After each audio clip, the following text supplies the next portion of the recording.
Bonsoir et merci de votre fidélité à Nyota Télévision. Dans l'actualité ce 6 avril 2014, l'accès à l'énergie électrique qui est désormais possible pour les habitants du quartier Bel Air Chipandela après 6 mois passés dans l'obscurité. Plus de détails sur ce reportage avec Léo Magloire Monga. Après 2 ans de service à la tête de la commune de Likasi, Madame Dominique Mounongo-Inamizi a démissionné. Une annonce faite hier, samedi 5 avril 2014. Elle veut prendre plus de recul pour mieux rebondir.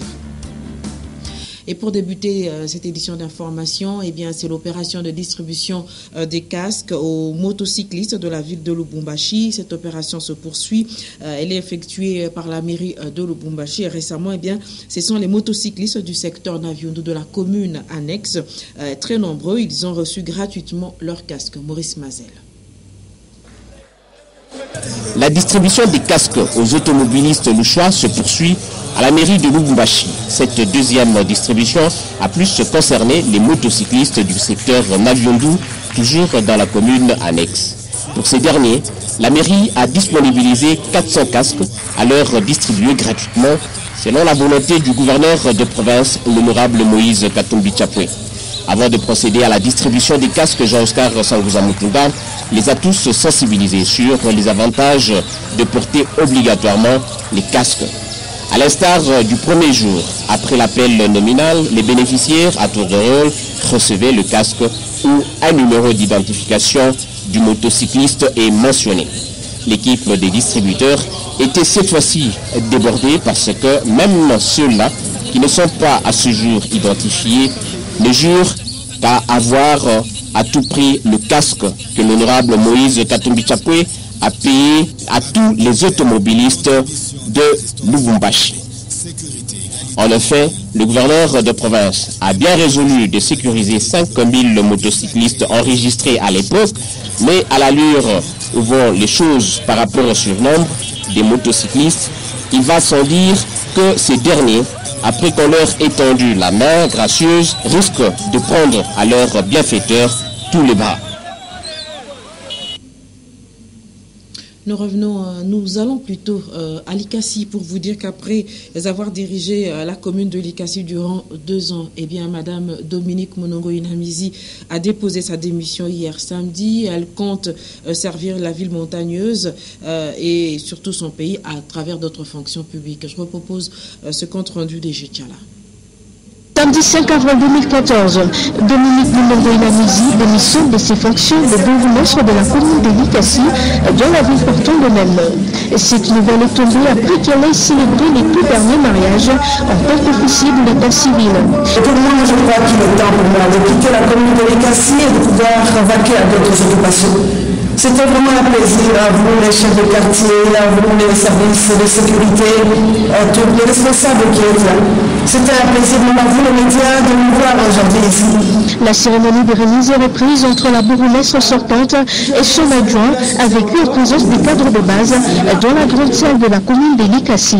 J'aime beaucoup la population de Likasi, je me suis attachée à la population de Likasi, aux femmes de Likasi, aux jeunes filles de Likasi. Donc je crois que je serai toujours aussi présente et active. Mais je crois que pour ce moment-ci, c'était bien pour moi de prendre un petit recul et d'évacuer à autre chose. Ici de signaler que c'est depuis 2011 que la princesse Dominique Mounongo est venue à la tête de cette municipalité.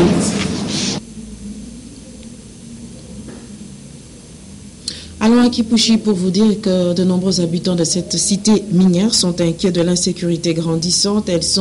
Les habitants sont victimes de vols, de tracasseries ou encore extorsion de fonds ou autres tracasseries. Et la population en appelle à la police. Lui-Lumami, Maurice Mazel. Depuis près de 2 semaines, la population de la cité minière de Kipushi, impuissante, assiste à des attaques pendant la nuit. Des inciviques tracassent la population pendant la nuit, emportant avec eux plusieurs biens de valeur. Les victimes sont souvent les tenanciers de kiosques, pharmacies, boucheries, alimentation et autres activités commerciales.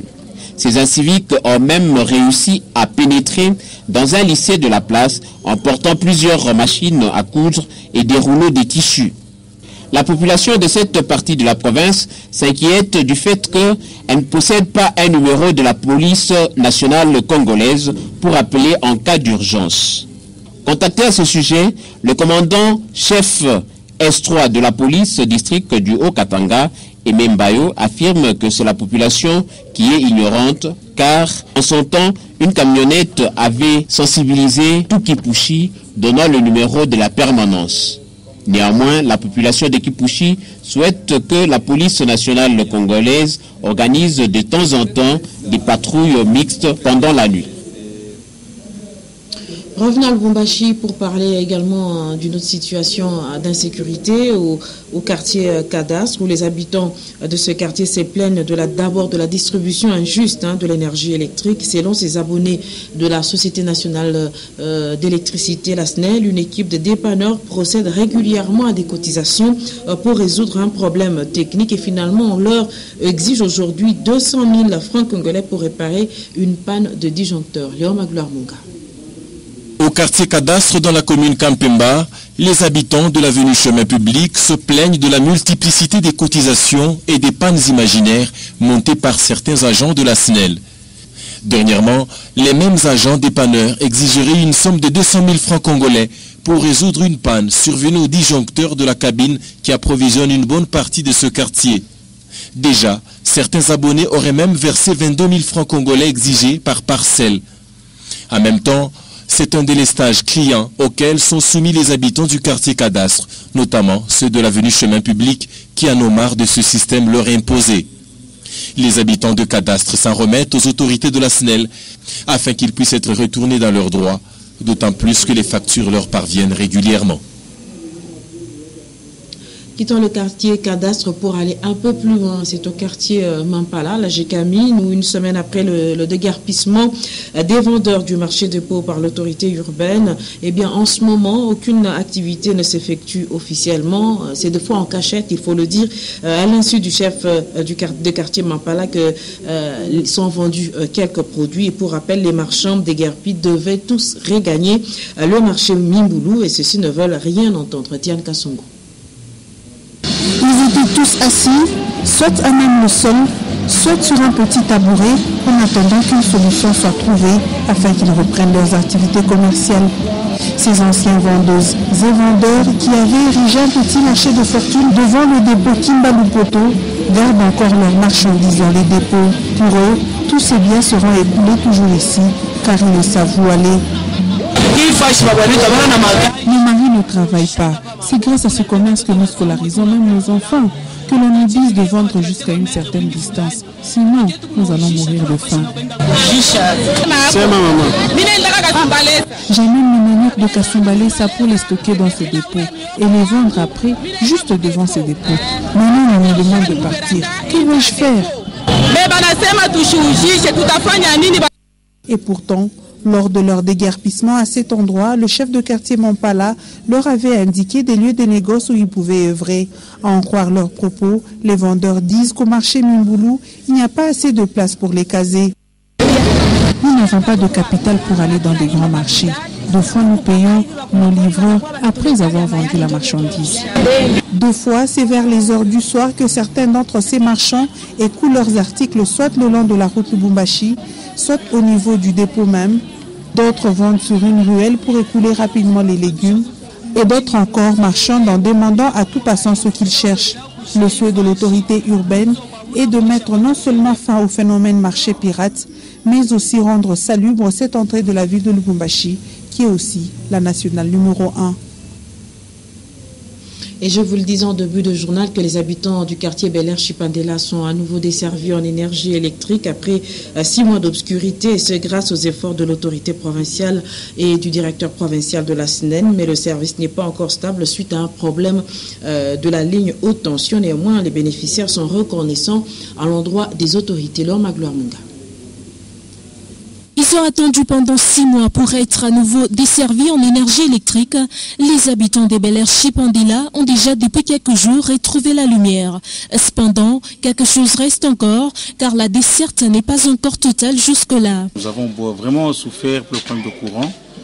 On n'a pas été fourni en énergie électrique. Nous disons merci parce qu'il y a une implication de la part des autorités. Nous disons merci d'abord au numéro 1 de la province pour son impulsion, parce que nous voyons que les problèmes sont toujours là, c'est inhérent à la vie de l'homme, mais des petites solutions sont également là pour soulager tant soit peu la misère de la population.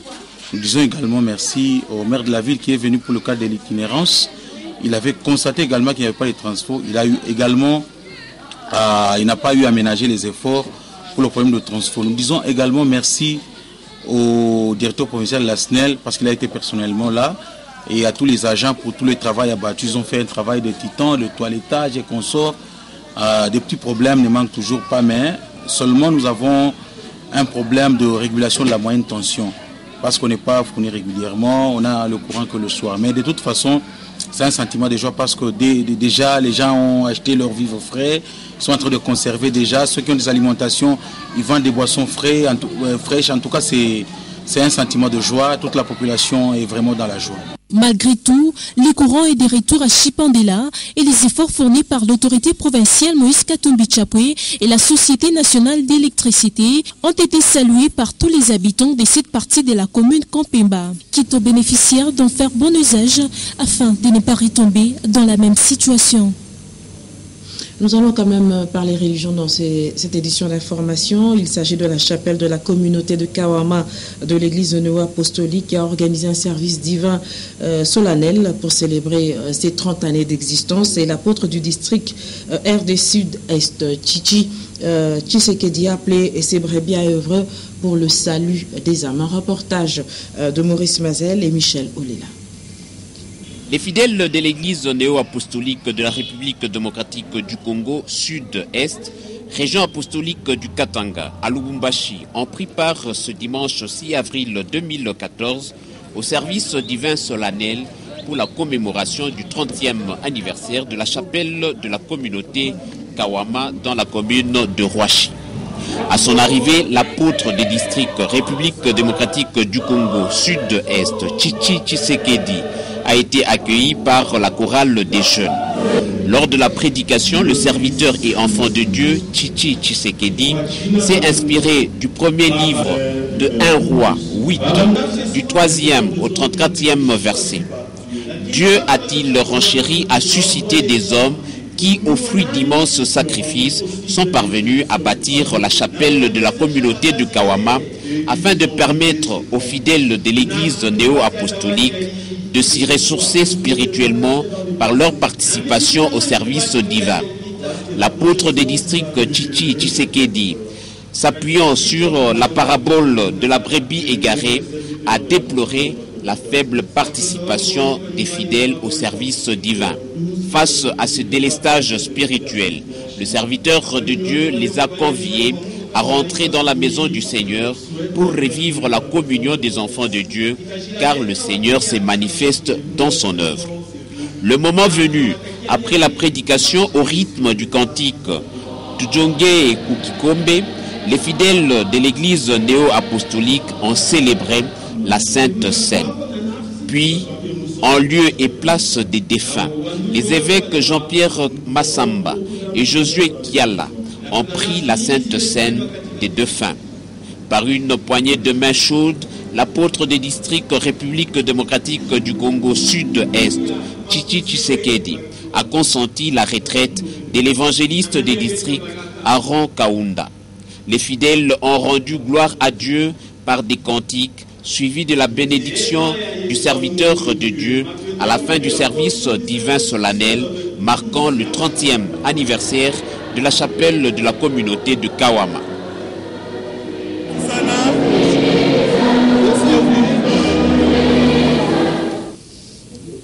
Voilà, mesdames, messieurs, sachez que juste après cette édition d'information, eh bien, ne nous quittez pas. Vous pourriez suivre justement en page magazine la célébration du 30e anniversaire de la chapelle de la communauté de Kawama de l'église néo-apostolique, une église qui est coordonnée en ce moment par l'apôtre du district RDC Sud-Est, Chichi Tshisekedi. Vous pourriez également suivre une autre page magazine. En fait, il s'agit de peut-être du dernier numéro de Femmes sous les projecteurs. Linda Luka où notre consoeur va recevoir Madame Julie Nkoulou, qui est une grande commerçante. Donc elle va brosser le portrait de cette grande dame au cours de ce dernier numéro de Femmes sous le projecteur. Mesdames, Messieurs, c'est également la fin de cette édition dominicale de la soirée sur Nyota Télévision. Je vous rappelle que dans l'actualité de ce 6 avril 2014, il faut retenir que les habitants du quartier Bel Air Chipandela sont à nouveau desservis en énergie électrique après 6 mois passés dans l'obscurité. Et retenez également qu'après 2 ans de service à la tête de la commune de Likasi, eh bien, Madame Dominique Mounongo-Inamizi a démissionné. Une annonce faite hier, samedi 5 avril 2014. Elle veut prendre plus de recul pour mieux rebondir. Merci de nous avoir suivis. Très bonne suite de programme sur Nyota Télévision. Au revoir.